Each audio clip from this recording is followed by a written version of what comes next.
Welcome to No Boring Kids, a bi-weekly newsletter for parents that want to make the future a little more interesting. It's written and produced by me, Adam Kershaw. I'm a children's author, publisher, and father to 3 young kids in Australia. This is the audio edition of No Boring Kids number 3.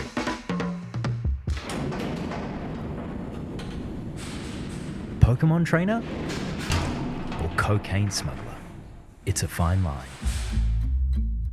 There's a scene in the movie Blow with Johnny Depp where he and his cellmate are laying in bed trying to sleep.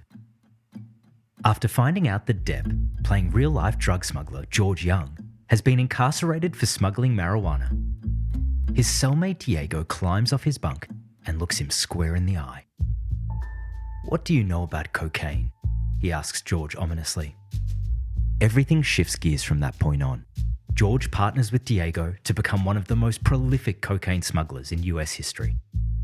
His rise is swift, but once Diego betrays him, poor George loses everything and ultimately ends up back in prison. I've been thinking about Blow a lot recently, ever since Apollo came home from school with his first Pokémon card. Unlike his interests in fishing, scavenging, or gardening, this was one area where I actually felt equipped to guide him. As a teenager in the late 90s and early 2000s, I'd been swept up in the first generation of Pokémon games and cartoons. And while I hadn't got involved in the more recent Pokémon Go craze, I was always fascinated by the crowds of people I'd see madly waving their phones around. So when he pulled the card out to show me, I was intrigued and pretty excited. "That's cool," I said, before crouching down to look him square in the eye. "What do you know about Pokémon?" We don't get many of these opportunities as parents. Something popular from our own childhood that intersects with what the kids are into now. And even though I never collected Pokémon cards, as a kid about Apollo's age, I was obsessed with basketball cards. So combining the two took me straight behind the velvet rope. It didn't last long though. Apollo's enthusiasm couldn't be matched. After our first trip to the local hobby store for 2 packs of cards, Pokémon was like a runaway train. The theme song to the original cartoon became our wake-up call in the mornings. The piles of cards grew inches high, then into multiple stacks. Handfuls of cards were stuffed into pockets before school, new handfuls came home. Tales of lunchtime soccer games were replaced with Pokémon trading card conquests. Like George Young in prison, Apollo had entered with a Bachelor of Lego and left with a doctorate in Pokémon. That's when disaster struck. One night during the height of this Pokémon craze, his most prized cards went through the wash. After discovering this atrocity, I began peeling the cards apart and frantically laying them out on the kitchen bench to dry. I knew they couldn't be saved, but I'd be damned if they died on my watch. I showed my wife. The look on her face said it all. This was bad. Real bad. "Are you going to tell him?" she asked. I was already considering the options. Toss the cards and play dumb, blame him for leaving them in his pocket, offer to replace them. None of them felt like they were going to fly. I understood his attachment too well.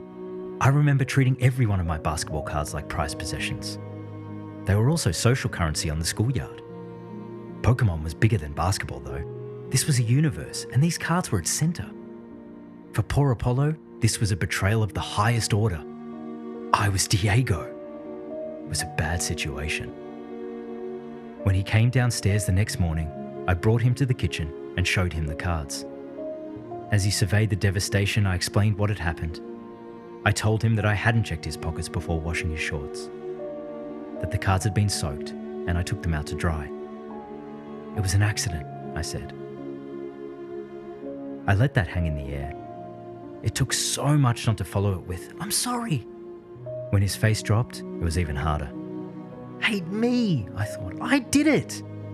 But it was an innocent mistake, and I decided this was a moment for him to face that head on. As he inspected the cards more closely, the sadness overwhelmed him, and the tears began to flow. All he could say was, "My cards," and all I could do was wrap my arms around him and stay silent. I desperately wanted him to accept it for what it was. Apollo went to school that day without any Pokémon cards. I was nervous for him. What would he be feeling when they ran out of the classroom at recess and lunch to trade cards? When he grasped at his pocket and there were no Pokémon cards there? Wouldn't it be better if he could tell his friends that his dad destroyed them? Maybe he would anyway. Stayed with me all day. When I picked him up, I resisted saying anything and he didn't mention it either. But later that night before bed, I found him in his room going through his other Pokémon cards. They were strewn across his bed and on the floor. I approached cautiously. "Hey Dad, check this one out. It does 120 plus damage." He handed me the card and I took a seat on the floor next to him. He ran me through a few more cards and I couldn't resist any longer. I had to ask. "How was it today without your Pokémon cards?" He paused, as he often does when asked to recall any aspect of his school day. "We didn't do Pokémon today, we played soccer." He paused again and handed me another card. "This one has 100 health but only 20 damage." I stared back at him with utter confusion. I spent the day agonizing over Apollo's feelings, filled with doubt about how he would cope with the loss of his precious cards. I proudly seized the moment as an opportunity to build his resilience and get him to accept an innocent mistake. I was Diego, wasn't I? As I tucked him in, he looked at me and said, "Dad, can you remember to check my pockets? Sometimes I forget things are in there." I smiled and told him I would.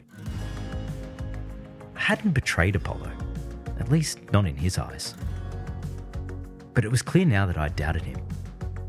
And somehow it felt worse.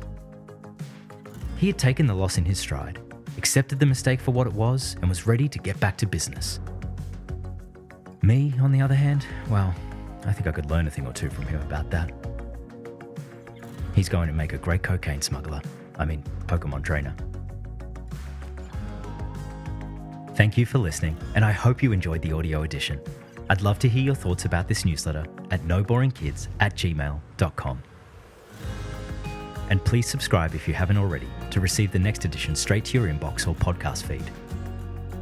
Until then, keep it interesting.